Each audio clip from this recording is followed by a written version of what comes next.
예, 오늘 수요 예배 오신 여러분들을 환영합니다. 제가 환영의 뜻으로 또 꽃을 준비했습니다. 예, 하나님 만드신 꽃이 워낙 많으니까 그리고 참 아름답게 만드셨습니다. 예, 이제 12개 강의 중에 오늘은 이제 그랜드 캐년의 비밀인데요. 창세기 6장 13절 말씀 함께 읽으시겠습니다. 시작.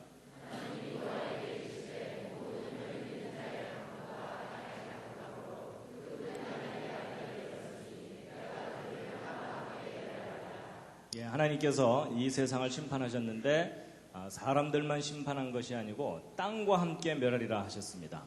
그래서 하나님께서 이 땅을 심판하셨던 사건의 그 분명한 증거가 이제 그랜드 캐년입니다.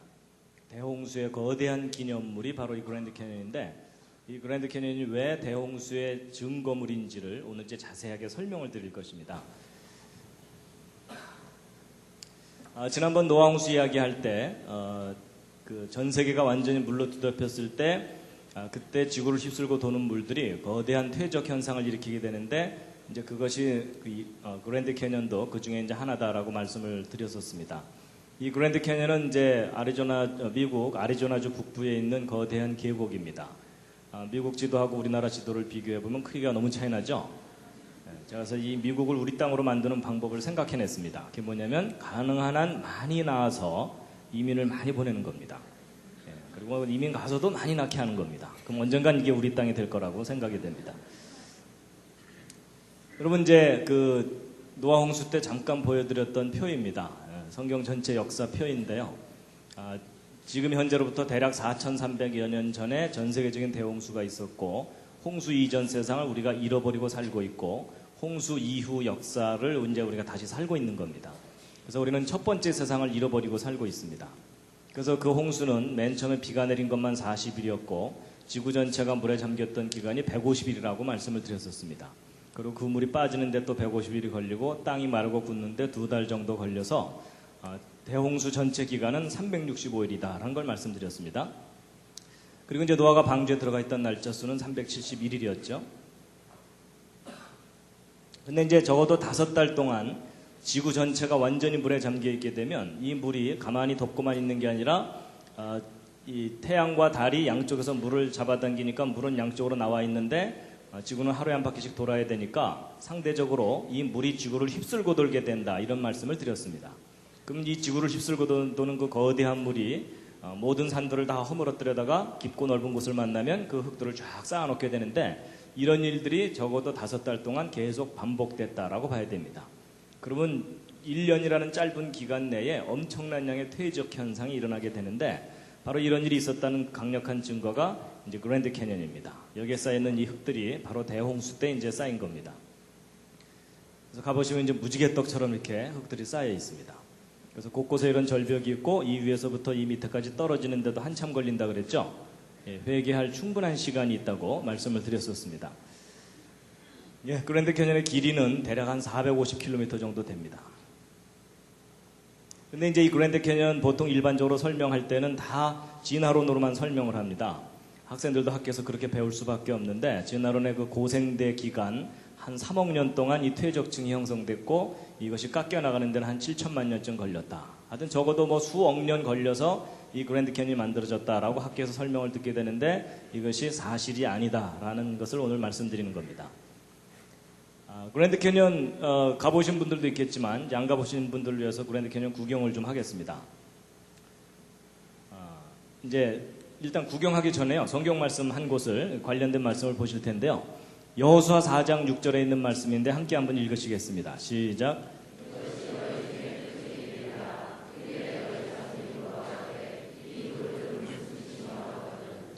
이 부분이 이제 어떤 장면이냐면, 이스라엘 민족이 이집트에서 노예 생활을 하다가 이집트를 탈출해서 가나안 땅을 들어가게 됩니다. 근데 이제 곧바로 들어가질 못하고 40년을 광야에서 맴돌다가 이제 이집트를 탈출했던 세대들은 광야에서 다 죽고 이 광야에서 새로 태어난 신세대가 드디어 이제 가나안 땅을 들어가게 됩니다. 그래서 이집트에서 이제 가나안 땅 들어가야 되는데 바로 앞에 놓여 있는 강이 요단강입니다. 이제 그 사이에 지도자가 바뀌어서 여호수아가 지도자가 되어서 이 백성들을 이끌고 요단강을 건너야 되는데, 성경의 기록을 보면 이 요단이 추수할 시기에는 물이 많아져 가지고서 이제 홍수가 난다는 겁니다. 그래서 일반 사람들이 건너가지 못하는데 한두 명도 아니고 적어도 100만 명이 넘는 사람들이 요단강을 건너가야 되는 상황입니다. 근데 이제 하나님께서 그때 기적을 베푸셨죠. 그래서 이 흐르던 요단 강물이 갑자기 뚝 끊기면서 흘러내려오던 물들은 그 위로 쫙 쌓이고, 그리고 그 끊긴 곳에서부터 마른 땅이 드러나가지고 이스라엘 민족이 무사히 그 요단강을 건너갔다, 이런 기록이 나옵니다. 믿으십니까? 예, 표정을 봐서 별로 안 믿으시는 것 같습니다. 근데 이제 제가 이제 그 기적을 말씀드리려는 게 아니고, 온 이스라엘 백성이 마른 땅으로 이제 요단강을 건너갔는데, 건너가고 나서 여호수아 장군이 이제 명령을 내립니다. 백성들에게. 그래서 무슨 명령을 내리냐면, 요단강 바닥에 있던 돌 12개를 꺼내 갖고 나와라. 그래서 바깥에다 이렇게 쌓아놔라. 그리고 바깥에 있는 12돌을 요단강 중앙에다가 옮겨놔라. 그러니까 바꿔치기를 한 거죠. 그 다음에 이제 바깥에 쌓아오는 이 돌들에 대해서 이제 여호수아가 이제 한 말이 이제 바로 여호수아 4장 6절 7절 말씀인데, 다시 한번 읽으시겠습니다. 시작. 이것이 너희 중에 표징이 되리라. 후일에 너희 자손이 물어 가로되 이 돌들은 무슨 뜻이뇨 하거든 그들에게 이르기를 곧 언약궤가 요단을 건널 때에 요단물이 끊어졌으므로 이 돌들이 이스라엘 자손에게 영영한 기념이 되리라 하라. 예, 요약하면 이제 무슨 얘기냐면, 후손들이 이 돌 이거 왜 쌓아놨어요? 하고 물어보면 뭐라고 대답하라고요?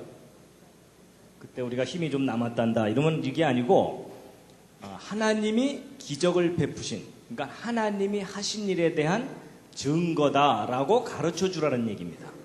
그렇죠? 근데 제가 이제 오늘 이 말씀을 드리는 이유가, 제가 이 말씀을 패러디를 했습니다.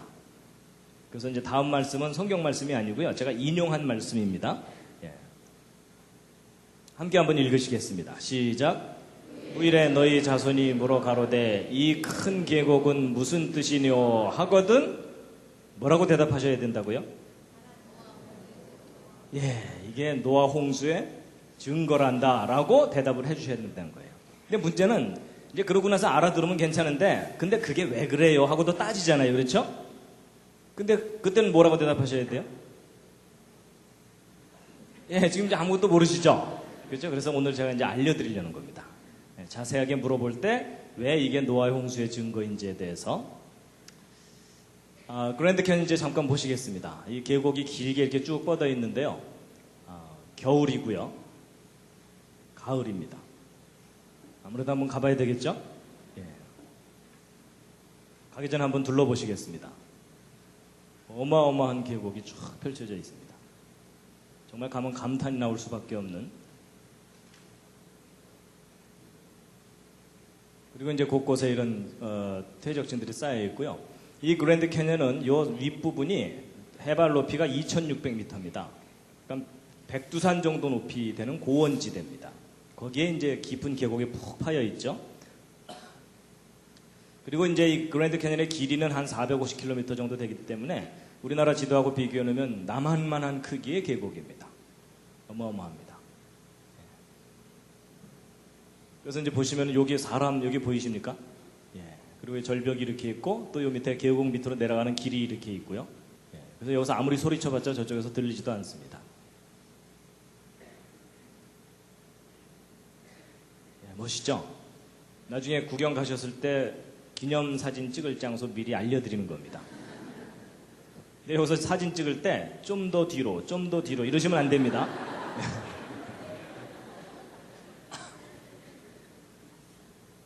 예, 이제 저녁 석양 무렵이고 요 밑에 이제 콜로라도강 지류들이 이렇게 흐르고요.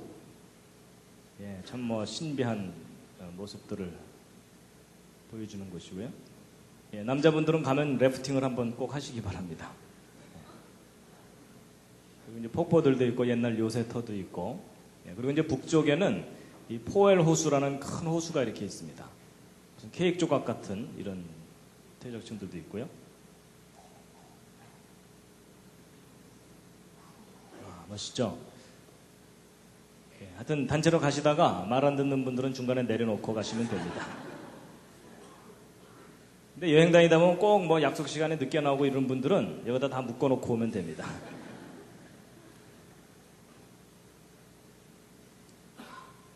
근데 오히려 사진으로 보는 게 더 멋있을 수도 있습니다. 예, 현장에 가서 괜히 구름 잔뜩 끼면 아무것도 못 보고 옵니다.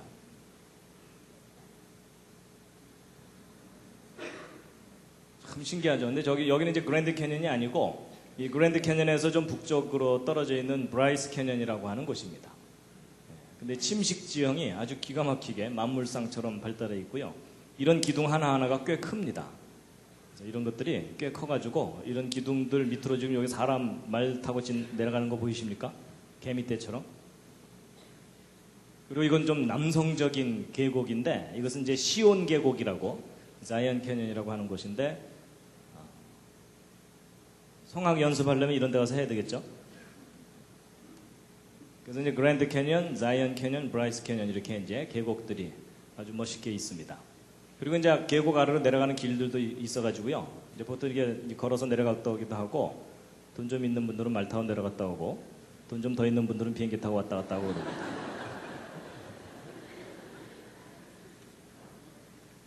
네, 한 번은 가볼 만한 곳입니다. 근데 이제 이곳에 이렇게 퇴적층들이 겹겹이 쌓여 있는데 이 퇴적층들의 그 구성 성분이 어떤 층은 석회, 어떤 층은 모래, 어떤 층은 혈암, 뭐 진흙 이런 계통으로 교대로 이렇게 쫙 쌓여 있습니다. 그래서 서로 다른 흙들이 이렇게 쌓여 있는데 자, 오늘 이제 이 그랜드 캐년이 어떻게 만들어졌는지에 대해서 이제 그 비밀을 풀 텐데요. 이 그랜드 캐년의 모습을 잘 보시면 두 단계입니다. 모양을 잘 보시면 일단 흙이 다 쌓이고 난 다음에 깎여 나갔습니다. 그렇죠? 예. 뭐 쌓이다가 중간에 깎인 게 아니고 일단 다 쌓이고 난 다음에 깎여 나간 그런 모습입니다. 그래서 이제 첫 번째는 퇴적층이 어떻게 쌓였는지를 이제 우리가 알아내야 됩니다. 그래서 보통 이 쌓이는 것을 퇴적이라고 표현을 하는데 어떻게 쌓였는가 하는 건데 이 많은 흙들이 여기 쌓여 있으려면 어디서부턴가 와야 되죠. 그렇죠? 예, 그래서 이 많은 흙들이 어디서부터 왔겠느냐 하는 걸 이제 우리가 풀어야 되고 또 이것이 쌓이는데 얼마나 오래 걸려서 쌓였겠느냐 하는 건데 진화론에서는 막 수억 년 걸려서 쌓였다고 설명을 합니다. 그리고 이제 이런 정도 규모의 흙이 쌓이려면은 큰 바다 밑에서 쌓여야 되거든요. 근데 지금 현재는 백두산 높이만큼 올라와 있죠. 그러니까 이 밑에서 바다 밑에서 쌓였던 그 퇴적지대가 어떻게 백두산 높이까지 올라갔겠느냐 하는 겁니다. 여러분 저게 왜 저렇게 올라갔겠습니까? 이런 질문을 받으면 쉬운 대답부터 하시면 됩니다. 제가 안 그랬는데요. 이러시면 됩니다. 그 다음에 이제 다 쌓이고 난 다음에 깎여 나갔거든요. 그래서 이 깎여 나간 것을 또 우리가 이제 풀어야 되는데 어떻게 깎여 나갔는가 하는 건데 깎여 나가는 걸 보통 침식이라고 합니다. 이게 먹고 잔다는 뜻이 아닙니다. 깎여 나간다 이런 뜻입니다. 그래서 이제 이 많은 흙들이 깎여 나갔다면 어딘간 쌓여 있어야 되겠죠. 그게 가깝게 쌓여 있는지 멀리 쌓여 있는지 넓게 쌓여 있는지 좁게 쌓여 있는지 이걸 좀 분석을 해보면 이게 어떻게 깎여 나갔는지에 대해서도 알 수가 있고요. 그리고 이제 얼마나 오랫동안 깎여 나갔느냐 정말 진화론에서 얘기하듯이 막 몇 천만 년 걸려서 이게 깎여 나갔느냐 아니면 순식간에 이게 깎여 나갔겠느냐 하는 겁니다. 근데 이제 얘한테는 아무리 물어봐도 얘는 대답을 안 해줍니다. 그래서 결국 과학자들이 앞뒤를 연구를 해가지고 이것이 어떻게 만들어졌겠는가를 이제 추적해서 알아내는 수밖에 없습니다. 그래서 이제 오늘 이제 그랜드 캐년 생성 원인에 대해서 이제 말씀을 드릴 텐데요. 예. 잠시 기지개를 한번 살짝 켜시겠습니다. 오늘 지질학 공부를 해야 되기 때문에 문과분들은 너무 애쓰지 않으셔도 됩니다. 이해가 안 되면 주무셔도 괜찮습니다.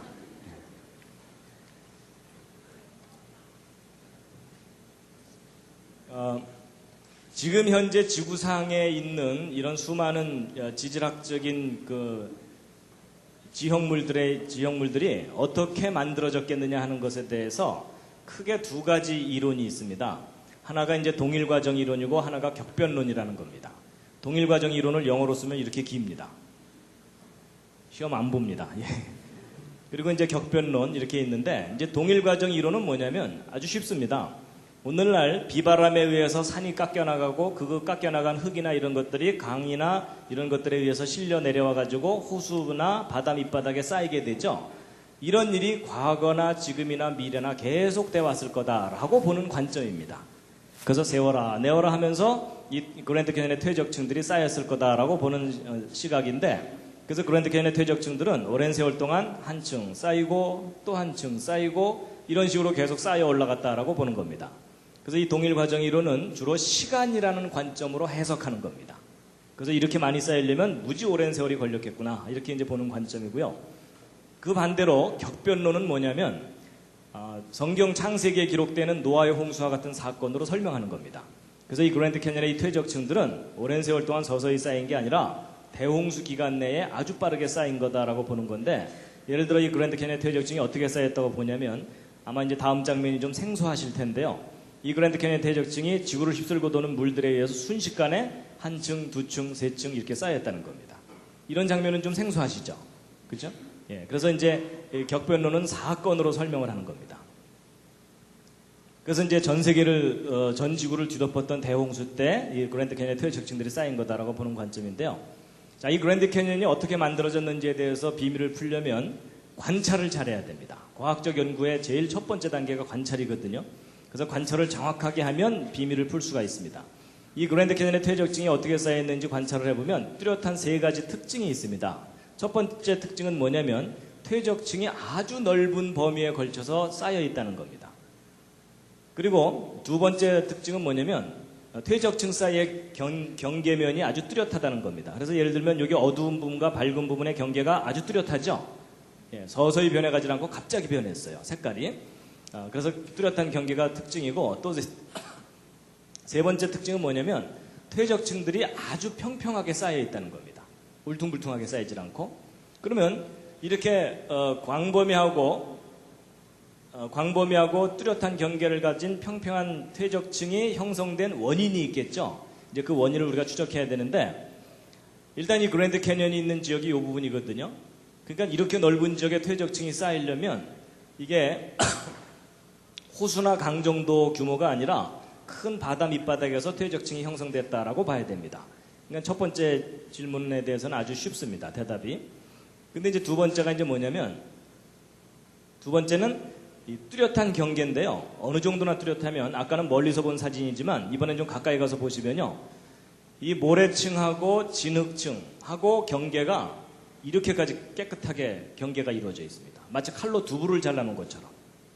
그래서 너무나 뚜렷한 경계면을 갖고 있는 것이 참 신기합니다. 그래서요, 이제 이렇게 뚜렷한 경계를 가진 것에 대해서 이제 예를 들면 이제 이런 겁니다. 이제 바다 밑에서 또는 하여튼 물 밑에서 퇴적층이 쌓여야 되는데, 처음에 이제 진흙층이 한 층 이렇게 쌓였다고 치자고요. 그러고 나서 이제 모래층이 그 다음에 와서 연속적으로 계속 쌓이게 되면 이런 왼쪽처럼 쌓이겠습니까? 오른쪽처럼 쌓이겠습니까? 물속에서 계속 쌓여 올라갔다면 당연히 오른쪽처럼 쌓이겠죠. 그렇죠? 이렇게 깨끗한 경계를 가질 수가 없어요. 왜냐하면 누군가 이 앞에 서갖고 지금부터 진흙, 반입, 금지 뭐 이러면서 통제하는 사람 없잖아요. 그렇죠? 그러니까 오른쪽처럼 이렇게 서서히 변해가면서 쌓여야 되는데, 그랜드 캐니언은 오른쪽처럼 쌓여있지 않고 왼쪽처럼 쌓여 있습니다. 그렇다면 계속 쌓여 올라간 게 아니라는 얘기입니다. 그래서 이걸 어떻게 생각해야 되는가 하고서 이제 연구를 하다 보니까 뭐 어떤 걸 발견했냐면, 이 그랜드 캐니언에서 한참 떨어진 홀브룩이라는 또 다른 지역을 조사해 봤더니, 그 지역에서는 요 두 퇴적층 사이에 600m 두께의 다른 퇴적층이 끼어 있는 겁니다. 그러면 이제 순서상으로 보면은 이 밑에 있는 층 쌓이고, 그 다음 요 층 쌓이고, 그 다음 이 층 쌓인 거겠죠? 근데 여기는 세 층이 이렇게 순서대로 쌓여 있는데 여기는 이 중간층이 없죠. 그럼 이 중간층이 없는 이유는 아마도 물속에서 퇴적되다가 퇴적이 멈춰야만 되거든요. 한동안. 그러려면 물 바깥으로 이게 나오는 수밖에 없겠죠. 그래서 아마도 이쪽 지역은 물 바깥으로 나와 있었는가 보다. 한 1000만 년 기간 동안. 이렇게 해석을 하게 되는 겁니다. 그래서 이제 그림으로 이제 설명을 드리자면 이런 겁니다. 물속에서 첫 번째 층이 쌓였는데 어느 날 이 퇴적층이 그냥 물 바깥으로 솟아 올라와 버린 겁니다. 그러고 나서 이제 세월 지나가는 겁니다. 그리고 주변 환경 바뀌죠. 그리고 나서 다시 이게 가라앉았어요. 가라앉은 다음에 다시 와서 이제 새로운 퇴적층이 쌓이면은 이렇게 뚜렷한 경계가 형성될 수가 있겠죠. 그리고 이제 또 다시 올라갔다가 또 세월 지나가고, 예, 그리고 주변의 환경이 또 바뀌고, 그리고 다시 가라앉고, 그리고 또 와서 또 새로운 퇴적층이 와서 쌓이면 이렇게 뚜렷한 경계가 형성될 수 있겠죠. 그럴듯하시죠. 그런데 저 설명에도 허점이 있습니다. 단점이 있는데 그게 뭐냐면 이렇게 오르락내리락 하면서 쌓이면 이렇게 평행한 경계면을 가질 수가 없어요. 왜냐하면 그랜드 캐니언 퇴적층은 너무나 평평하거든요. 이걸 설명을 못합니다. 이게 오르락내리락 하면서 쌓이면은 이렇게 쌓이게 되지 이렇게 평평하게는 못 쌓입니다. 그 이유가 뭐냐면 보세요. 쌓였어요. 이제 퇴적이 멈추기 위해서 물 바깥으로 나갔습니다. 세월 지나가죠. 근데 쟤네들은 괜찮아요.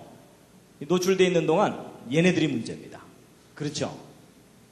비바람이 치게 되면 그 표면이 반드시 울퉁불퉁해질 수밖에 없게 되겠죠. 계곡이 파이고 그리고 거기 식물도 자라고 그러면은 그 표면이 아무래도 어떤 그 손상이 되게 되는데 이렇게 오르락내리락 하면서 쌓이게 되면은 반드시 층과 층 사이의 경계가 평평해질 수가 없습니다. 맞죠?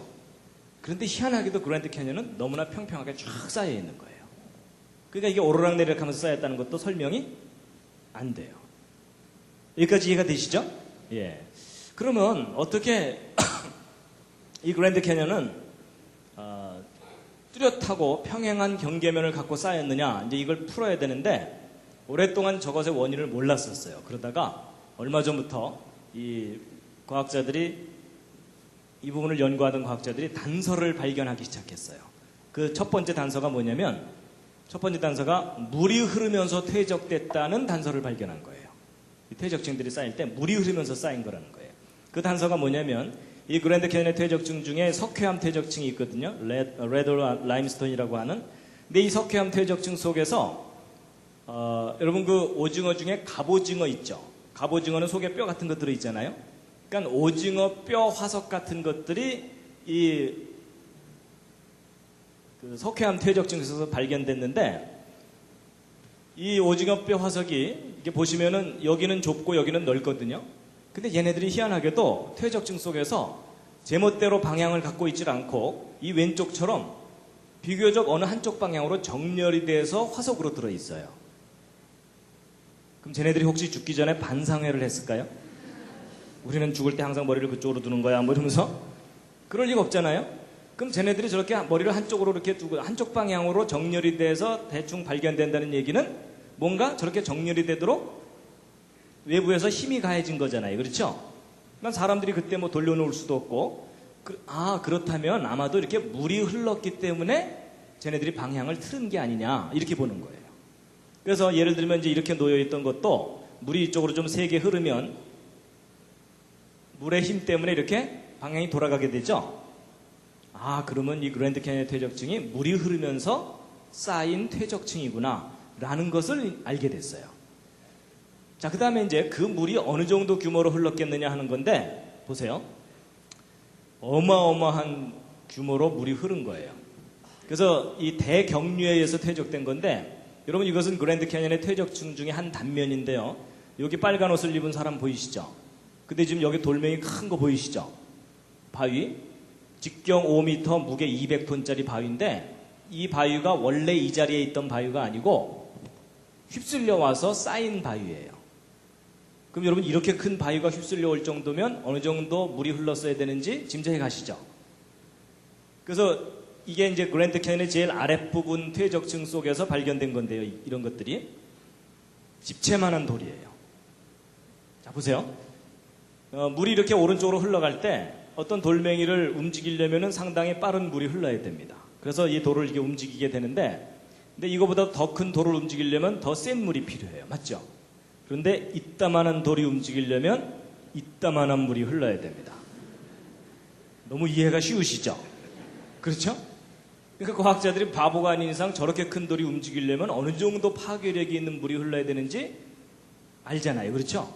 그렇다면 이렇게 큰 돌들이 그랜드 캐니언 퇴적층 속에 푹푹 박혀 있다는 얘기는 어마어마한 규모의 물이 흐르면서 퇴적이 됐다는 것을 증명해 주는 겁니다. 그러니까 이런 큰 돌들이 막 그랜드 캐니언 속에 들어있으니까 거대한 물이 흐르면서 퇴적층이 형성된 거예요. 그러니까 절대로 오랜 세월 동안 서서히 쌓인 게 아니에요. 여러분, 물이 아무리 많이 흘러도 흐르는 속도가 느리면은 이 돌 못 굴리는 거 아시죠? 그리고 물이 아무리 빨리 흘러도 물의 양이 작으면 이 돌 못 굴리죠? 그러니까 어마어마한 규모의 물이 흐르면서 퇴적층이 형성된 겁니다. 자, 그런데 이제 그런 어마어마한 규모의 물이 어느 정도 범위에 걸쳐서 흘렀겠느냐 하는 겁니다. 그러니까 미국 땅 고지역만 일부만 흘렀겠느냐, 아니면 전 지구를 뒤덮는 홍수가 있었겠느냐 하는 건데, 전 지구적인 규모의 퇴적이 일어났다는 강력한 증거가 있습니다. 그게 뭐냐면, 여러분 지금 현재 지구 곳곳에 화산들이 터지면서 화산 속에서 쏟아져 나오는 이 용암이나 이런 것들이 굳어져서 형성된 암석을 화성암이라고 합니다. 이게 화성에서 가져온 암석이다 그 뜻이 아닙니다. 그 다음에 이 강 주변에 모래들이 와서 쌓여갖고 굳어진 암석을 뭐라 그럴까요? 이걸 퇴적암이라 그럽니다. 이제 이렇게. 근데 이제 제가 퀴즈를 하나 드리겠습니다. 어차피 서로 정답을 모르니까 우기셔도 됩니다.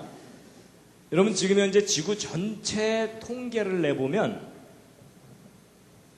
화성암이 지구 표면을 덮어가는 속도하고 퇴적암이 지구 표면을 덮어가는 속도를 비교해보면 어느 쪽이 빠를까요? 옆에 있는 분과 한번 상의해 보시기 바랍니다. 어차피 모르니까 우기셔도 됩니다. 근데 이 부분이 상당히 중요한 겁니다. 어느 쪽이 훨씬 더 빠르냐면요, 정답은 화성암 쪽이 훨씬 빠릅니다. 그러니까 화산활동에 의해서 터져나온 것들이 지구 표면을 덮어가는 속도가 훨씬 빨라요. 압도적으로 빨라요. 그럼 여러분 저런 식으로 해서 지금까지 세월이 흘러왔다면 지금 현재 지구 표면에는 어떤 암석이 더 많이 덮고 있어야 될까요? 당연히 화성암이 절반 이상을 덮고 있어야 돼요. 맞죠? 저런 추세로 계속돼 왔다면. 그러니까 이제 보세요. 지금 현재 지구를 조사해 보면요, 지각 내부, 그러니까 지각 내부 속은요, 화성암이 95%로서 압도적으로 많아요. 그러니까 지구 속도 1월지인데 거기다가 화산활동에 의해서 화성암이 지구 표면을 덮는 속도가 훨씬 빠른다는 추세로 본다면은 지금 현재 지구 표면도 화성암이 압도적으로 많아야 되겠죠. 근데 놀라운 사실은 지금 현재 지구 표면을 조사해 보면 지표면은 70%가 퇴적암입니다. 화성암은 30%밖에 안 돼요. 근데 지금 현재 어느 쪽 방향으로 진행되고 있냐면은 화산활동에 의해서 이 화성암이 퇴적암을 점점 점령해가는 쪽으로 진행되고 있죠. 그럼 여러분 시간이 갈수록 오른쪽으로 간다는 얘기는 시간을 거꾸로 돌리면 과거에는 어떤 상태가 있었다는 뜻일까요? 과거에는 지구 전체가 완전히 퇴적층으로 덮였던 때가 있었다는 얘기입니다. 저게 무슨 사건일까요?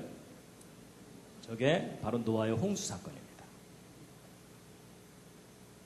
이것은 지구 전체에 걸친 통계 자료이기 때문에 아주 강력한 증거입니다. 그러니까 전 지구가 완전히 물로 뒤덮였던 대홍수가 있었다는 강력한 증거입니다. 그리고 홍수 이후에 다시 이 화성암이 자기의 위세를 회복해가고 있는 중에 우리가 지금 살고 있는 겁니다. 그래서 여러분 지구 전체가 완전히 물로 뒤덮였던 대홍수가 있었다는 성경의 기록을 좀 믿어주시면 감사하겠습니다. 그래서 여러분 과학적인 증거들은 성경이 옳다는 것을 강력하게 뒷받침하고 있습니다. 자, 그런데 이제 보세요. 그랜드 캐니언의 퇴적층이 쌓이는 것은 아무도 못 봤죠? 혹시 보신 분 계십니까? 이럴 때 손 드는 분이 계시면 잘 돌봐드려야 된다 그랬죠? 예. 여러분 그랜드 캐니언의 퇴적층이 쌓이는 것은 아무도 직접 못 봤지만 그랜드 캐니언의 퇴적층과 똑같은 퇴적층이 쌓이는 현상을 지금도 곳곳에서 관찰할 수가 있어요. 그래서 그 대표적인 예가 1980년 5월 18일 날 터진 미국 워싱턴주의 세인트 헬렌 산인데요. 여러분 1980년 5월 18일이면 무슨 날이죠? 어른들은 기억하실 텐데요. 광주 5.18 그날입니다. 그날 뭐 시차는 좀 있으니까는 시간은 차이가 나겠지만은 같은 날 미국 워싱턴주에 있는 세인트 헬렌 산으로 화산이 뻥 터졌습니다. 그래서 이게 터질 당시의 모습이고 폭발 전의 모습인데요. 이 세인트 헬렌 산은 참 아름다운 산봉우리가 있는 그런 산이고, 그 다음에 아주 맑은 호수가 있고 산림이 울창하기 때문에 1급 휴양지였었습니다, 여기가. 근데 이 화산이 뻥 터졌어요. 그래서 멀리 있는 도시에서 바라본 화산 폭발 장면입니다. 화산 폭발 후의 모습입니다. 산봉우리가 그냥 통째로 다 무너져 내려버렸어요. 그래서 이 산이 원래 백두산보다도 높은 산이었습니다. 그런데 거의 1000m 이상이 무너져 내린 겁니다. 어마어마한 폭발이었습니다. 그래서 이게 이제 폭발 당시의 모습이고 폭발 후의 모습인데요. 근데 이 세인트 헬렌산 화산 폭발할 때 아주 중요한 지질학적 증거들이 확인됐습니다. 그 첫 번째가 퇴적층이 형성되는 과정인데, 보세요. 여러분 지금 여기 퇴적층이 쫙 쌓여 있는데, 여기 빨간 옷을 입은 사람하고 비교해보면 상당히 퇴적층이 두껍죠. 여러분 보통 지금 현재 진화론적 관점의 지질학에서는 퇴적층을 해석할 때 평균적으로 30cm 정도 쌓이려면 5000년쯤 걸린다. 대략 그 정도 해석합니다. 그럼 여러분 제가 하나 파묻히려면 몇만 년 걸리는 겁니다. 그러니까 여기 있는 이 퇴적층이 쌓이려면 이건 몇 년 걸렸다고 해야 됩니까? 우기기 나름입니다. 일단 기본적으로 몇십만 년은 될 거고, 그 다음에 B층과 C층 사이가 색깔이 전혀 다르죠. 그러니까 이 B층 사이고 이 중간에 얼마만큼 세월이 지났는지는 또 우기기 나름이에요. 그렇죠? 그러니까 적어도 수십만 년에서 수백만 년, 수천만 년 지났다고 해도 될 정도로 퇴적층이 꽤 쌓였죠? 근데 여러분, 받기의 망정이지. 이거 안 봤다면 수십만 년이거든요. 근데 이 퇴적층 쌓이는 걸 실제 봤어요. 여러분, 이 A층이 1980년 5월 18일 당일날 하루 만에 쌓인 퇴적층입니다. 그리고 이 두 번째 퇴적층이 한 달 후쯤에 또 하루 만에 쌓인 퇴적층이고, 이 세 번째 퇴적층이 2년 후에 또 한 번 쏟아져 내려와가지고서 또 하루 만에 쌓인 퇴적층입니다. 그럼 이 밑에서부터 이 위에까지 쌓이는데 실제 걸린 시간 며칠이요? 3일입니다. 3일.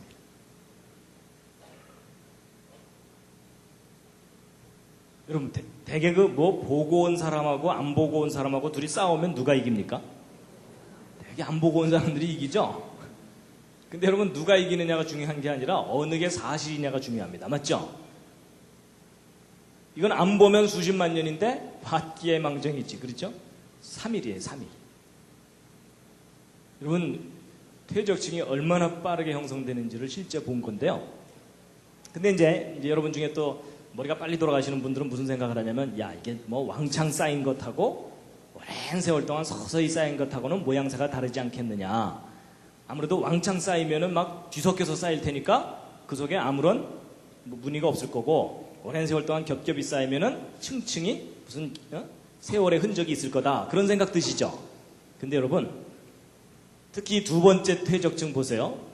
이게 하루 만에 쌓인 퇴적층인데, 이 하루 만에 쌓인 퇴적층 단면을 보면은요, 마치 오랜 세월 동안 쌓인 것 같은 층 무늬가 있어요. 자세히 다가가 보면 이런 식으로까지 세밀한 층들이 형성되어 있습니다. 근데 이게 하루 만에 왕창 쌓인 거예요. 그것도 화산이 폭발하면서 쏟아져 내려온 것들이 시속 60km 속도로 휩쓸고 내려가면서 쌓은 거예요. 그럼 여러분 생각해보세요. 막 휩쓸려 내려가면 그 안에서 뒤섞일 거 아니에요? 뒤섞여서 쌓일 것 같은데 희한하게도 휩쓸려 내려가면서 쌓였는데 저렇게 층무늬가 생겼어요. 희한하죠? 그래서 야, 어떻게 저렇게 층무늬가 생기는가에 대해서 실험을 했어요. 그런데 그 비밀이 풀렸어요. 뭐냐면, 지금 전 세계 곳곳에 이렇게 쌓여있는 이 줄무늬 퇴적층들의 비밀이 있습니다. 그게 뭐냐면, 이제 이게 아주 재밌는 실험인데요. 고운 모래하고 굵은 모래 두 개를 뒤섞었어요. 뒤섞은 다음에 이 비커에다 넣고 깔때기를 통해서 쭉 흘려내리면 여기에 쌓이게 되거든요. 근데 생각해 보세요. 여기도 섞여 있죠. 흘러내리면서도 섞이죠. 이 밑에 떨어지면서도 뒤섞이죠. 그러면 우리가 생각하기에 이 밑에 쌓이는 흙은 막 뒤섞여서 쌓일 것 같은 생각이 드시죠. 근데 놀랍게도 이렇게 떨어져 내리면서 쌓이는데 이렇게 쌓여요. 이게 삼겹살의 비밀입니다. 그래서 야, 어떻게 저렇게 쌓이는가? 제가 사진으로만 보여드리면 또 이 트릭을 쓴다 그러실까봐 실제 쌓이는 모습을 보여드릴게요. 자, 보세요. 감이 확 깨실 겁니다.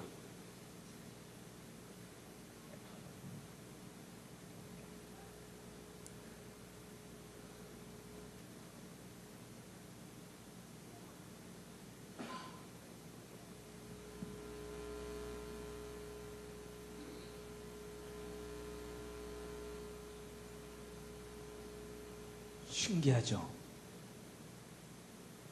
여러분 이게 원리가 뭐냐면요. 이 검은색이 굵은 모래라 그랬죠? 굵은 모래가 어느 정도 쌓이다 보면 쭉 미끄러져 내려요. 가는 모래는 남고. 그래서 이게 층이 생겨요. 근데 바로 저런 원리가 뒤섞인 흙들이 쌓일 때 움직이면서 쌓이면 저렇게 층무늬가 생기게 돼 있어요. 여러분 그저 이 옥수수 튀긴 거 이렇게 큰 거부터 되게 먼저 집어먹게 되잖아요. 그렇죠? 근데 한참 집어먹다 보면 자꾸 손에 조그만 게 걸리니까는 한 번씩 그 통 흔들어주면 큰 게 쫙 위로 올라오죠? 여러분 이게 어려운 얘기가 아닙니다. 바로 그 원리입니다. 그렇죠? 지금이야 이제 쌀들이 잘 나오지만은 옛날에는 막 쌀에 돌들 섞여 있으니까는 쌀통을 막 흔들면은 돌은 밑으로 내려가고 쌀은 위로 올라오고 이러니까는 돌을 골라내고 이러는 거죠? 바로 그런 원리가 작용하는 겁니다. 거대한 흙덩어리가 한쪽으로 쫙 휩쓸려 가게 되면 그 안에서 자기들끼리 굵은 것과 가는 것이 분리가 일어나면서 줄무늬가 생기게 돼 있어요.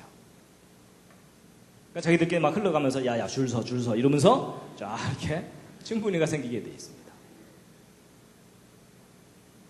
그래서 여러분 이게 바로 퇴적층이 갑자기 쌓이면서도 마치 오랜 세월 동안 여러분 이거 밭개망정이지 안 봤으면 여름 겨울 뭐 이랬을 거 아니에요. 그렇죠? 근데 바로 이런 원리가 작용한다는 것을 잘 몰랐던 거예요. 그러니까 우리 주변에서 이제 퇴적층 쌓일 때마다 그냥 이제 겹겹이 쌓인 거 보면은 그냥 이게 오랜 세월 동안 쌓인 거라고 잘못 해석했던 겁니다. 이해가 되시죠? 그러니까 지구 곳곳에 그런 현상이 발견되는데요. 또 실제적으로 이런 것도 있습니다. 이 호주에서 이쪽 바닷가에 모래가 자꾸 없어지니까 이쪽에 있는 모래를 배로 실어다가 이 앞바다에 뿌렸어요. 잔뜩 뿌리고 났더니 어느 날 파도가 심하게 치면서 이 뿌려놓은 모래가 바닷가 쪽으로 밀려 나왔어요. 그래서 하룻밤 사이에 밀려 나와갖고서 이만큼 두께로 쌓인 거예요. 그럼 여러분 하룻밤 사이에 왕창 와서 쌓였으면은 막 뒤섞여서 쌓여야 될 것 같잖아요. 그렇죠? 근데 놀랍게도 하룻밤 만에 와서 쌓인 단면을 보았더니 줄무늬들이 쭉쭉 생겨 있어요. 밭기의 망정이지. 안 봤으면 이것도 몇 년 걸렸다가 해야 돼요? 여름, 겨울. 아, 이거 200년. 뭐 이래야 될 거 아니에요. 그렇죠? 그러니까 여러분 저런 현상이 일반적인 현상인 거예요. 그러니까 여러분 지구상에 있는 곳곳에 이런 줄무늬 퇴적층을 앞으로 보시거든 절대로 오랜 세월이라고 생각하시는 건 착각입니다. 규모만 더 클 뿐이지 거대한 퇴적층이 순식간에 확 휩쓸려가면서 이런 무늬를 만들게 됩니다. 그래서 여러분 앞으로 이제 여행 다니시면요 이제 이런 줄무늬들을 많이 보시게 될 거예요. 제발 저 앞에 가서 오 장구한 세월 이러지 마시기 바랍니다. 그래서 여러분 전 세계 곳곳에 있는 이런 줄무늬 퇴적층이 바로 그런 원리로 생기는 겁니다.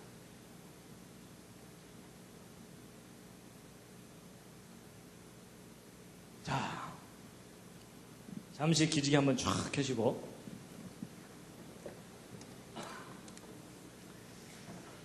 좌양좌 하셔서 옆에 있는 분 안마를 해드리도록 하겠습니다.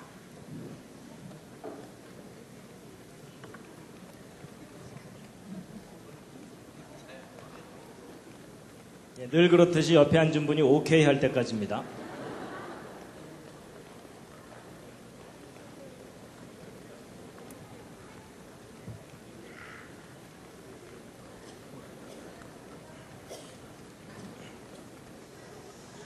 예, 반대로도 해주시고요. 반대로도.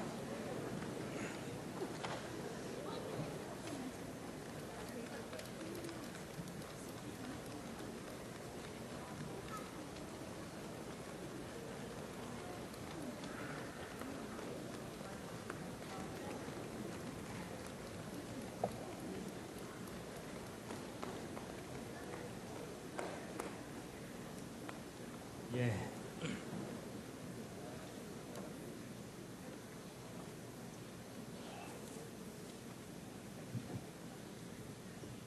근데 지금까지 너무 어렵진 않으셨죠? 대답이 신통치 않으신 걸고 와서 저게 내 인생과 무슨 상관이냐 뭐 거의 그러시면서 이제 들으시는 것 같습니다. 자, 그다음에 이제 오늘의 가장 중요한 부분을 이제 알려드릴 텐데요. 그렇다면 이 그랜드 캐니언의 이 퇴적층이 그렇게 대규모로 평평하게 쌓인 것의 원리가 뭐냐 하는 거거든요. 어떻게 대홍수 기간 동안에 단기간 내에 그렇게 많은 퇴적층이 순식간에 이렇게 쫙 쌓여 올라갈 수 있겠느냐 하는 건데 그 원리를 알게 됐어요.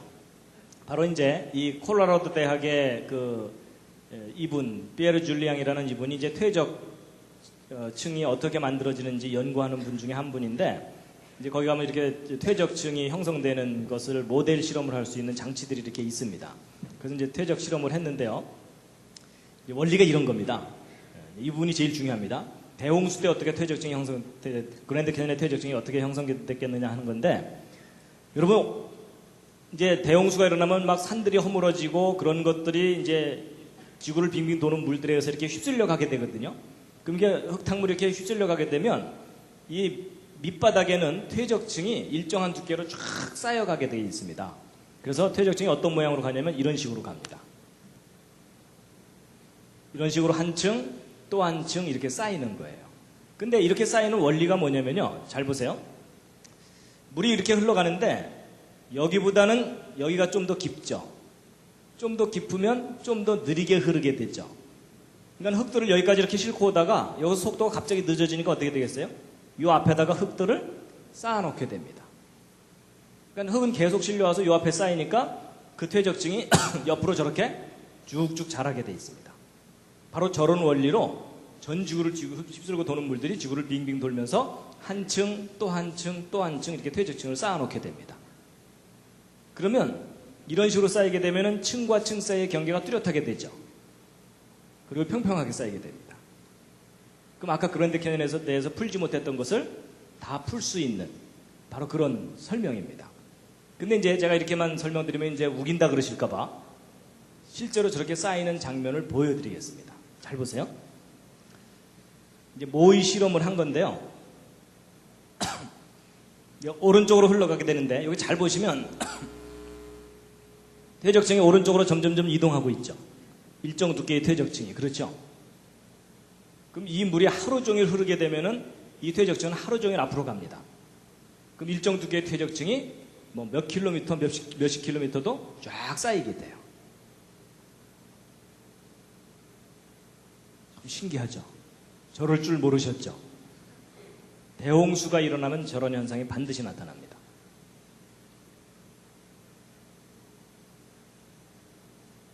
그 다음에 이런 퇴적층이 생기기 시작하는 장면을 보실 텐데 여기 이제 흙들을 막 위로 올려보내는 겁니다. 그럼 이제 오른쪽으로 이렇게 이제 흘러가게 됩니다. 그러면은 그 밑바닥에서 어떤 일이 벌어지냐면 새로운 퇴적층이 하나 딱 생겨요. 생기면은 그 퇴적층이 옆으로 쫙 자라나기 시작합니다. 그럼 이 물이 계속 흐르는 이 한 층은 옆으로 계속 가게 돼 있어요. 이렇게 한 층 한 층 쌓이는 겁니다. 그래서 실제로 이제 대홍수가 일어났을 때 물 밑에서는 이제 어떤 일이 벌어지는지에 대해서 이제 보시면요. 오른쪽으로 이제 물이 흘러가는 겁니다. 흘러가게 되면 여기는 좀 쌓이고 여기는 막 깎아냅니다. 이제 산들을 허물어뜨리는 거죠. 이런 깎은 흙들을 또 싣고 가다가 또 여기는 쌓아놓고 그리고 또 이제 한동안 이 평평하면은 계속 싣고만 갑니다. 물이 흐르는 속도가 있으니까. 그래서 쭉 싣고 가다가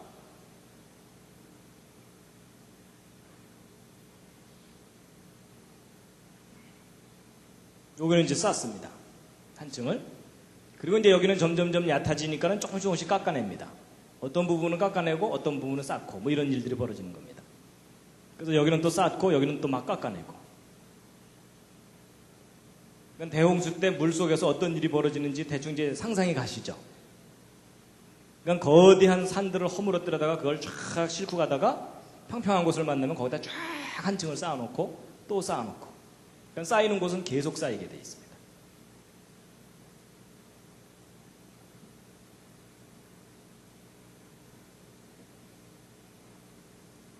그래서 이제 이런 식으로 퇴적층이 형성되는 겁니다. 그러니까 그랜드 캐니언의 퇴적층이 왜 이렇게 평평한지 그리고 층과 층 사이의 경계가 왜 이렇게 뚜렷한지가 다 풀린 거예요. 그러니까 전지구를 뒤덮은 대홍수가 분명히 있었던 겁니다. 그래서 다시 한번 보여드리면 이제 이런 겁니다. 한 층이 쫙 가고요. 또 한 층이 또 가고 이런 식으로.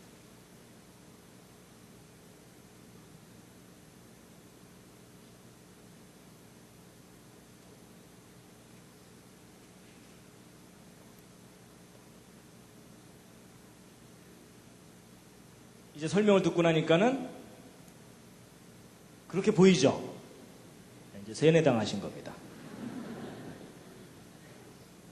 그러니까 여러분 예전에는 이 모든 것들을 성경적인 관점으로 설명한다는 것이 엄두가 안 나는 일이었습니다. 몰랐으니까. 근데 이제 과학자들 중에 좀 끈질긴 사람들이 있습니다. 성경에 써 있다면 이건 사실이다 하고서 끈질기게 연구하던 분들이 저런 증거들을 이제 확인하고 발견하고 그래서 성경적인 관점으로 모든 것들을 다시 정리하기 시작했습니다. 그런 할 일 없는 과학자들이 좀 있습니다. 그런 것들을 열심히 하고 있는. 그리고요, 처음부터 평평하지 않을 수도 있죠, 밑바닥이. 근데 이것도 문제가 안 됩니다. 여러분, 이렇게 움푹 패인 곳은 금방 메꿔집니다. 왜냐하면 여러분, 여기보다는 여기가 좀 더 깊죠. 좀 더 깊으면 좀 더 느리게 흐르죠. 좀 더 느리게 흐르면 좀 더 많이 쌓이게 되겠죠. 바로 그 원리입니다. 그래서 쫙 쌓여가다가 이 부분에서 좀 더 느리게 흐르면서 좀 더 많이 쌓입니다. 바로 이런 식으로 해가지고 한 번이나 또는 두 번 정도만 지나가고 나면 그 움푹 패인 것이 거의 평평해져 버립니다. 그럼 그 다음부터는 무지개떡입니다. 그렇죠? 예. 그리고 이 똑 튀어나온 부분도 역시 똑같은 원리로 여기보다는 여기가 좀 얕죠? 좀 얕으니까 좀 더 빨리 흐르죠? 좀 더 빨리 흐르면 좀 덜 쌓입니다. 그래서 여기도 역시 한두 번만 지나가고 나면은 또 다시 평평해집니다. 그러면 계속 평평하게 퇴적층이 쌓이게 돼 있어요.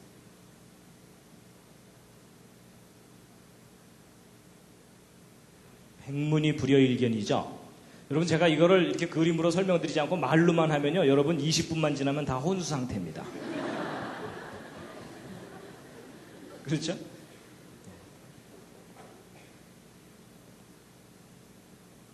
여러분 전 세계적인 대홍수 때 어마어마한 규모의 퇴적층이 지구 곳곳에 쌓이게 된 겁니다. 바로 이런 원리로.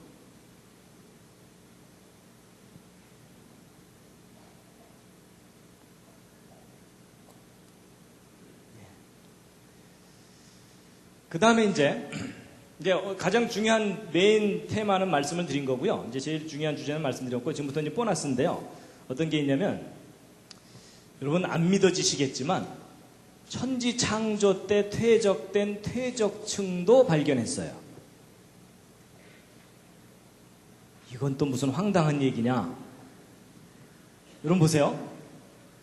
진화론에서는 소위 그 고생대라는 시절이 있었는데, 고생대의 초기가 캄브리아기입니다.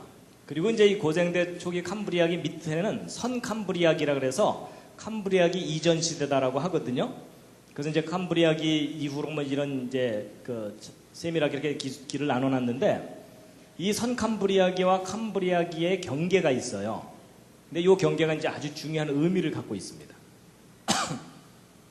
이 고생대와 선캄브리아 사이에는요, 이 부정합이라 그래서 이 밑에 퇴적층하고 위에 퇴적층은 전혀 다른 이렇게 매끈한 경계면을 갖고 있질 않아요. 뚝 끊겼어요, 중간이. 근데 이제 진화론에서는 이 고생대 때부터 화석들이 발견되거든요. 고생대 이전 퇴적층 속에서는 화석이 발견되질 않습니다. 그래서 캄브리아기 이 밑에 퇴적층에서는 이제 화석이 발견되지 않는데, 이 그랜드 캐년도 역시 이 고생대 퇴적층과 선캄브리아기 암석들이 있거든요. 그런데 바로 이 선캄브리아기 암석 중에 이 퇴적층들이 있는데, 그 퇴적층이 천지 창조 때 퇴적된 퇴적층이라고 해석이 되고 있습니다.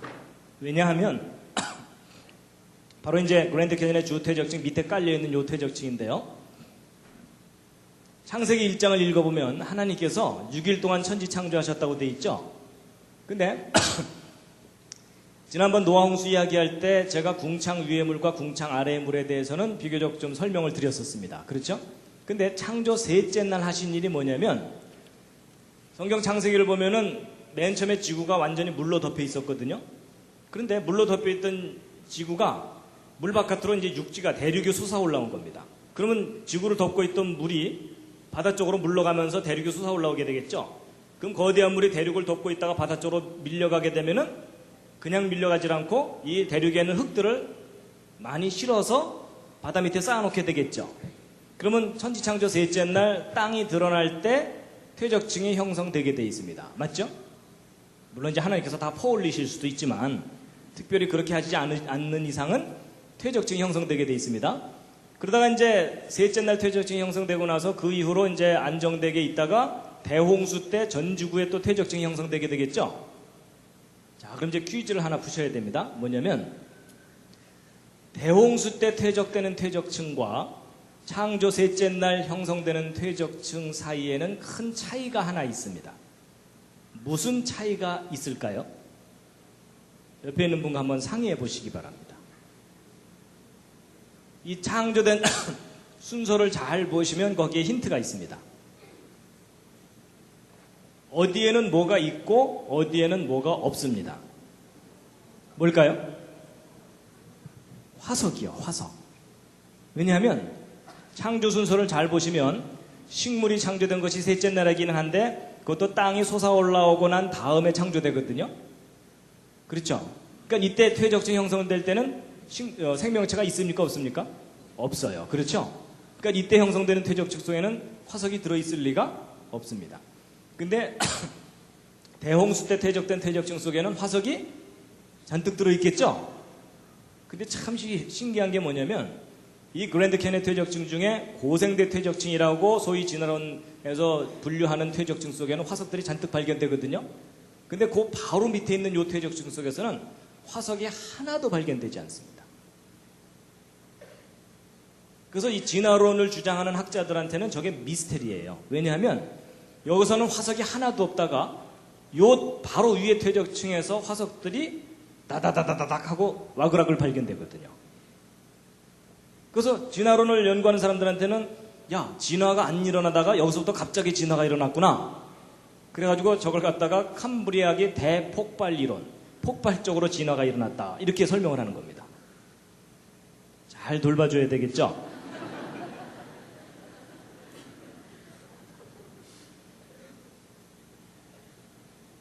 그게 아닌 거예요. 성경하고 비교해서 연구해 보았더니 그게 아닌 거예요. 바로 이 밑에가 천지창조 때 형성된 퇴적층이고 그 윗부분이 바로 대홍수 때 형성된 퇴적층이다라는 것을 알게 된 거예요.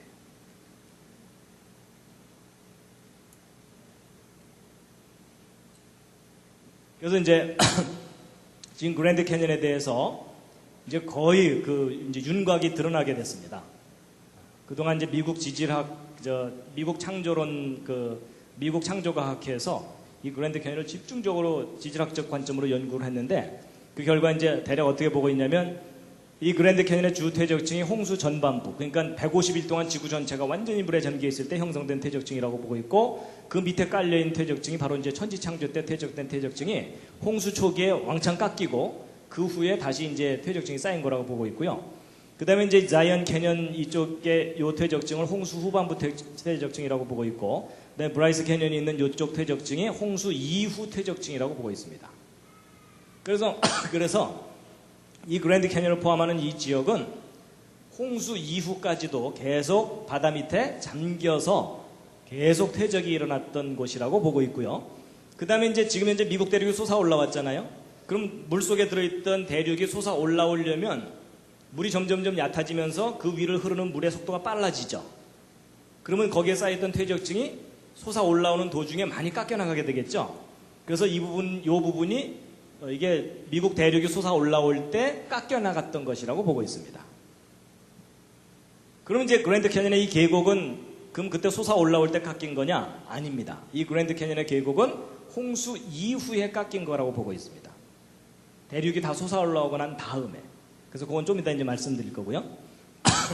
그래서 이제 여러분이 그랜드 캐년 관광을 가시게 되면 일반 관광을 가면 그런 설명 못 듣게 되고요. 이 창조과학 탐사 여행을 이제 가시면은 창조 때 형성된 퇴적층을 보시게 됩니다. 거의 표정이 잘 안 믿어지는 표정들이십니다. 그래서 여러분 놀랍게도 이 그랜드 캐년이 성경에 대한 너무나 강력한 증거물입니다. 자, 그 다음에 이제 지금까지 쭉 설명드린 내용이 그랜드 캐년의 퇴적층이 형성되는 과정에 대해서 설명드린 겁니다. 이제 지금부터는 이제 계곡이 어떻게 깎여 나갔느냐 하는 겁니다. 어떻게 깎여 나갔다고요? 아까 제가 쉬운 답 말씀드렸잖아요. 제가 안 그랬는데요. 이러시면 이제 됩니다. 자, 근데 이 계곡이 형성된 것은 얼마나 오래 깎였는가, 또 어디로 갔는가, 또 어떻게 깎였는가 하는 건데요. 이 계곡이 깎여 나간 것에도 단서가 있습니다. 잘 보시면요. 거의 수직으로 깎여 나갔죠. 이게 단서예요. 왜냐하면 여러분 이 그랜드 캐니언의 퇴적층 중에는 좀 단단한 부분도 있고 연한 부분도 있거든요. 그럼 만약에 이 콜로라도 강이 오랜 세월 동안 이것을 깎아낸 거라면 단단한 데는 덜 깎이고 연한 부분은 많이 깎이겠죠. 그럼 사실 이 깎여 나가는 단면은 이렇게 울퉁불퉁해야 됩니다. 그렇죠. 근데 이 그랜드 캐니언의 이 계곡은요 거의 수직으로 쫙 깎여 나갔어요. 수직으로. 그렇다는 얘기는 오랜 세월 동안 서서히 깎여 나간 게 아니라는 얘기입니다. 그래가지고 도대체 이 그랜드 캐니언이 어떻게 깎여 나갔는가에 대해서 여러 각도로 조사를 해본 결과 아주 놀라운 단서가 뭐냐면 이겁니다. 이 부분이 이제 그랜드 캐니언 지역이거든요. 근데 그 상류 쪽에 뭔가 흔적이 있는데 무슨 흔적이 있냐면 거대한 호수가 있었던 흔적이 있어요. 그래서 이걸 좀 자세히 보시면 여기가 이제 그랜드 캐니언 지역입니다. 근데 여기 잘 보시면요. 이 부분에 좀 거뭇거뭇한 부분 있죠. 그리고 요즘 희끗희끗하게 이렇게 보이는 게 이게 뭐냐면요. 지대가 높아서 눈이 덜 녹은 지역입니다. 그러니까 이 부분이 고원지대라고 보시면 돼요. 다른 지역보다는 높은 지대예요. 근데 높은 지대가 이렇게 연결되어 있었는데 이상하게 계곡이 그 허리를 가르고 지나갔죠. 그럼 이 계곡이 없었다면 원래 이 부분이 높았던 지대였겠죠. 근데 갑자기 그 허리가 중간이 뚝 잘려나간 거예요. 그러면 지금 이 콜로라도 강은 오른쪽 위에서부터 왼쪽 아래쪽으로 흐르거든요. 근데 이 물이 이렇게 흘러야 되는데 여기가 가로막혀 있다면 이 위쪽에 뭐가 형성됐겠습니까? 거대한 호수가 형성되게 돼 있습니다. 그러니까 과거에 이렇게 큰 호수가 있다가 이 호수가 지금은 없어졌죠. 이 호수물이 어느 날 뻥 터지면서 아래쪽으로 갑자기 다 쏟아져 내버린 겁니다. 댐 터지듯이. 그러면서 그랜드 캐니언이 순식간에 깎여 나갔다라고 보고 있습니다. 그 흔적이 아주 분명하게 남아있어요. 그래서 이 그랜드 캐니언 그 위쪽에 이 고원지대가 이렇게 놓여 있었다면 그 위쪽에 실제로 형성되었을 호수를 컴퓨터로 시뮬레이션을 한 겁니다. 근데 이 호수의 크기가 우리나라 지도하고 비교해 놓은 건데 거의 한반도만한 호수입니다. 근데 그 호수가 뻥 터지면서 그랜드 캐니언이 계곡이 순식간에 깎여 나간 겁니다. 그래서 이제 여기 카이바 플래토라고 하는 요 지역이거든요. 카이바 플래토라고 하는 요 부분에 이렇게 놓여 있던 것이 뻥 터진 거라는 거죠. 그래서 이제 실제로 이 댐이 터지거나 이랬을 때 이제 이 파괴력이 상당히 크거든요. 예를 들어 여기 댐에 이렇게 물이 갇혀 있지만 여기가 이만큼 가로막혀 있었다면 엄청난 물이 이렇게 쌓여 있겠죠. 이게 어느 날 뻥 터진다고 생각해 보세요. 이 밑에 엉망됩니다. 그래서 여기 지금 댐을 하나 만들어 놨더니 그 위에 물이 이렇게 고여 있는 거거든요. 호수가 생긴 건데 어느 날 이 댐이 터져버리면은 이 거대한 물이 일로 다 쏟아져 내리는 겁니다. 그럼 이 밑에 큰 계곡이 생기게 됩니다. 그래서 이제 실제 계곡이 어떻게 형성되는지에 대해서 아까 그 세인트 헬렌산 화산 폭발 때 또 그 증거가 발견됐는데 보세요. 이 세인트 헬렌산이 폭발하기 전에는 여기 빙하들이 있었고 또 화산 폭발할 때는 상당히 많은 지하수들이 터져 나오거든요. 그럼 그렇게 터져 나온 것들이 곳곳으로 막 휩쓸려 진흙죽을 이루면서 휩쓸려 내려갑니다. 그래서 계곡을 가득 메우고 이렇게 진흙들이 흘러내려가거든요. 그래서 여기 보시면 여기 사람 있는데 이 나무 위로 이 진흙탕물이 휩쓸려 간 높이가 있죠. 그러니까 이런 정도로 휩쓸려 내려가면은 그 밑에 있는 퇴적층 지대를 뚫고 지나가면서 계곡을 깎아놓게 됩니다. 그래서 이게 그때 형성된 계곡이거든요. 화산 폭발 때 휩쓸려 내려온 흙탕물이 휩쓸고 지나가면서 이 계곡의 단면을 한번 보시면은요. 보세요. 이게 그때 깎여나간 계곡입니다. 근데 여기 절벽이 있는데 이게 얼마나 큰지 짐작이 안 가시죠? 잘 보시면 이 절벽 위에 여기 사람 보이세요? 사람 보이죠? 그러니까 여러분 이게 그때 순식간에 깎여나간 계곡이에요. 봤기에 망정이지 안 봤으면 이거 몇 년 걸린다고 해야 돼요? 예, 비바람에 깎여나가고 그 깎여나간 흙들을 시냇물이 졸졸졸 실어 나르려면 적어도 수십만 년이에요. 그렇죠? 근데 여러분 이 계곡 그때 만들어지는 거 직접 관찰을 했어요. 3일 만에 깎여나간 거예요. 그러면 이 지역이 모래같이 푸석푸석한 곳이었느냐? 아닙니다. 그렇게 깎여나간 계곡의 밑에 내려가서 깎여나간 계곡 옆면을 바라보았더니 응회암이라고 하는 암석지대입니다. 암석지대를 흙탕물이 휩쓸고 지나가면서 깊은 계곡을 푹 파놓은 거예요. 3일 만에. 그럼 여러분 물 자체가 파괴력이 있다기보다는 그 물에 휩쓸려가는 이 돌멩이들 있죠? 이런 것들이 암석지대를 커팅하면서 지나가게 됩니다. 그러니까 이렇게 두꺼운 퇴적층과 이렇게 깊은 계곡을 순식간에 만들어 놓은 세인트헬렌산 화산 폭발은 역사상 있었던 큰 화산 폭발들에 비하면 비교적 작은 화산 폭발입니다. 작은 화산 폭발인데 이 정도 규모의 퇴적층이 형성된다는 거 보면은 이거보다 더 큰 규모의 대격변이 일어나면 훨씬 더 큰 규모의 퇴적층과 계곡이 형성되는 것을 얼마든지 짐작하실 수 있겠죠? 그게 바로 이제 그랜드 캐년입니다. 여러분 이 계곡을 깎아놓은 것은 사람들이 삽으로 판 게 아닙니다. 자연의 힘에 의해서 저런 계곡이 깎여나가는 거거든요. 근데 얼마든지 가능합니다. 근데 이제 보세요. 아까도 말씀드린 것처럼 그랜드 캐년의 계곡이 직접 깎여나가는 것은 아무도 못 봤잖아요. 그렇죠? 그런데 그랜드 캐년과 너무나 똑같이 생긴 계곡이 순식간에 만들어지는 것을 직접 봤어요. 그 사건이 바로 이제 이 팔로우즈 계곡인데 이 미국 워싱턴주에 있는 계곡입니다. 여러분 이 계곡이 이렇게 파여 있는데 이게 얼마나 큰 계곡인지 아시려면요. 이 오른쪽 절벽 위에 여기 담장이 이렇게 쳐져 있는데 거기 지금 사람들이 몇 사람 옹기종기 모여서 구경하고 있는 거 보이세요? 그리고 여기 좀 큰 나무들이 있고 뭐 보이시죠? 그러니까 여러분 이게 얼마나 깊은 계곡인지 대충 짐작하시겠죠? 예. 근데 여러분 이것도 봤기에 망정이지. 이거 안 봤다면 이 계곡 파이려면 몇 년 걸렸다고 해야 돼요? 이것도 또 우기기 나름이에요. 그렇죠?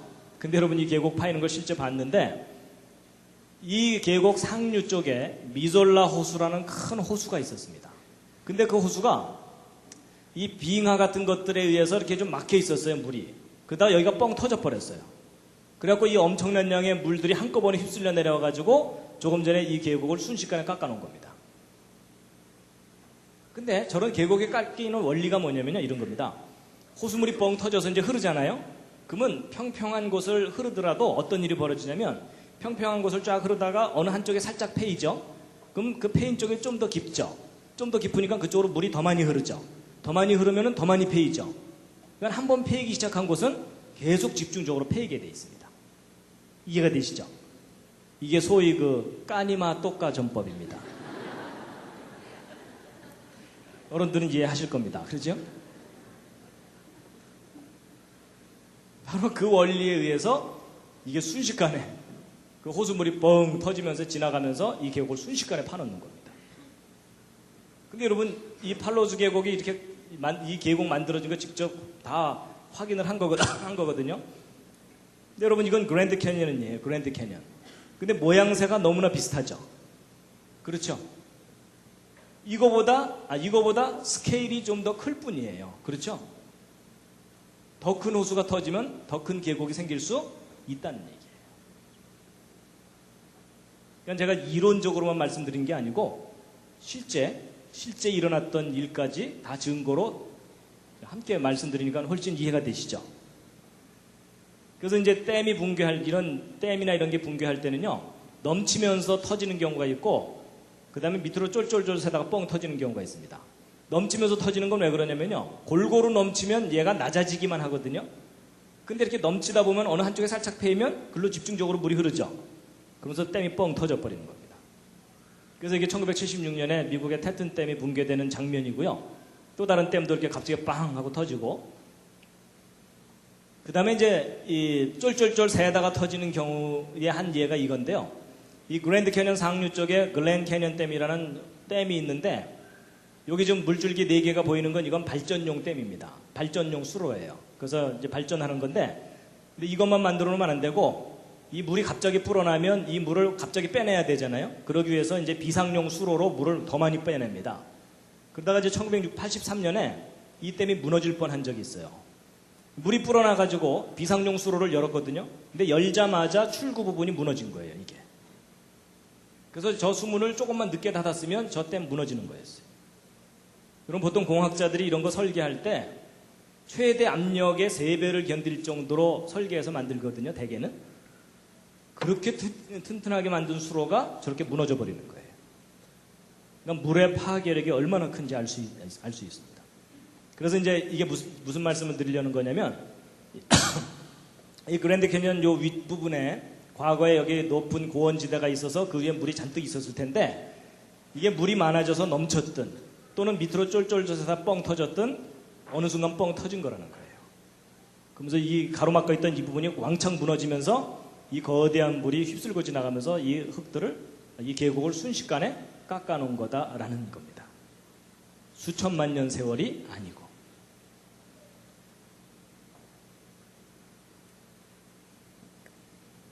그래서요, 또 하나의 증거가 뭐냐면요, 오랜 세월 동안 서서히 깎여나갔다면은 이 콜로라도 강이 이 흙들을 싣고 갈 수 있는 능력에는 한계가 있기 때문에 오랜 세월 동안 서서히 깎였다면은 그 흙들이 여기 언저리에 많이 쌓여 있어야 되거든요.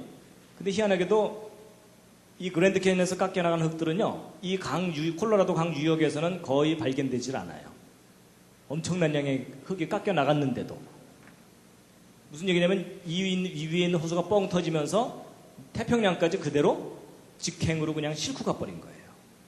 엄청난 흙탕물을 지르면서. 그래서 여러분, 이 그랜드 캐니언이 과거에 거대한 호수가 뻥 터지면서 거대한 물이 이쪽으로 휩쓸고 지나가면서 계곡을 깎아놓은 거다라고 제가 지금 우기고 있는 겁니다.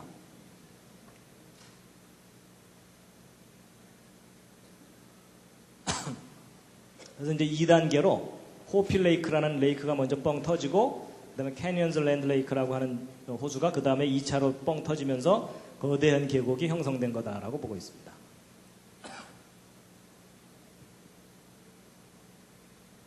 그리고 이제 여기도 보세요. 이거 기념비 계곡인데, 여러분 이런 게 남아있다는 얘기는 여기가 원래 흙으로 가득 메꿔져 있었다는 뜻이겠죠? 근데 이 부분이 지금 흙이 없어졌죠? 만약에 이게 오랜 세월 동안 비바람에 깎여나가고 강에 실려간 거라면 이 흙들을 실어 나르기 위한 이 샛강들이 많이 발달해 있어야 되거든요. 근데 여기엔 그런 흔적이 거의 없어요. 그렇다는 얘기는 이 지역도 거대한 물이 휩쓸고 지나가면서 이 사이를 메꾸고 있던 흙들을 한꺼번에 다 휩쓸어 간 거겠죠? 그럼 그날 밤 얘네들이 얼마나 무서웠겠습니까?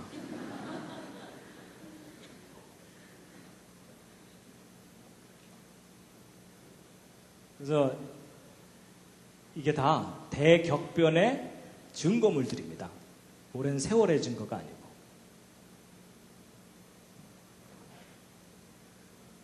그래서 지구상 곳곳에는요, 대격변이 있었다는 그 흔적들이 곳곳에 이렇게 남아 있습니다. 자, 다시 한번 읽으시겠습니다. 시작. 후일에 너희 자손이 물어 가로되 이 큰 계곡은 무슨 뜻이뇨 하거든 뭐라고 대답하셔야 된다고요? 옆에 있는 분들끼리 서로 좀 얘기 좀 해주시기 바랍니다.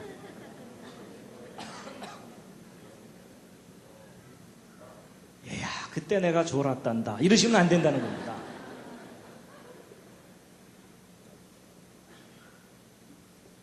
자, 그래서 아까 그 질문들 있죠?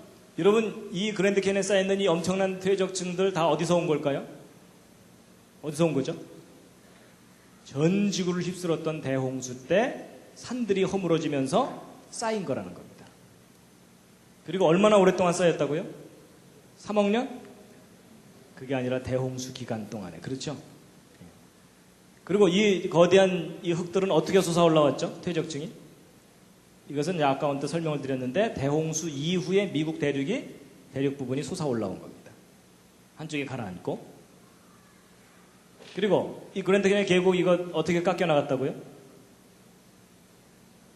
그랜드 캐니언 상류 쪽에 큰 호수가 있었는데 그 호수가 뻥 터지면서 이 계곡을 깎아냈다라고 보고 있고, 그 다음에 이제 얼마나 오랫동안 깎았는가는 아까 말씀드린 대로 이제 짧은 기간 내 순식간에 깎여나간 거고, 이 흙들 다 어디로 갔다고요? 저 태평양까지 다 실려간 거예요. 그래서 여러분 진화론에서 이야기하는 고생대, 중생대, 신생대가 있는데 이 그랜드 캐니언의 퇴적층이 고생대 퇴적층이라고 설명되고 있거든요. 근데 만약에 여러분 그랜드 캐니언의 퇴적층이 대홍수 1년 기간 동안 퇴적된 거라면은 실제 고생대라는 시절이 있었다는 겁니까? 없었다는 겁니까? 저게 없었다는 얘기입니다. 여러분 이게 다 뻥입니다. 여러분 이 고생대, 중생대, 신생대는 진화론에 의한 가상적인 시대이지 실제 지구의 역사 시대가 아닙니다.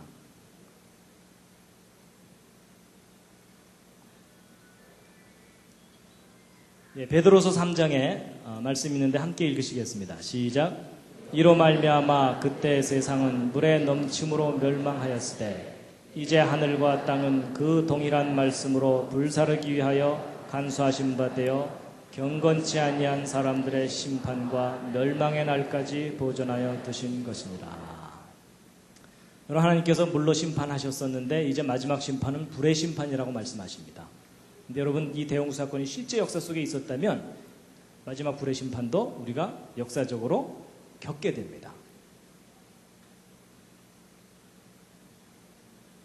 예, 그 대심판을 겪은 곳인데도 참 멋있습니다. 그렇죠? 예. 여러분 이것은 그랜드 캐니언 계곡에 피어있는 꽃들입니다. 하나님이 이 세상을 심판하셨었지만 여전히 하나님의 창조의 아름다움이 곳곳에 남아 있습니다. 마지막 꽃다발입니다.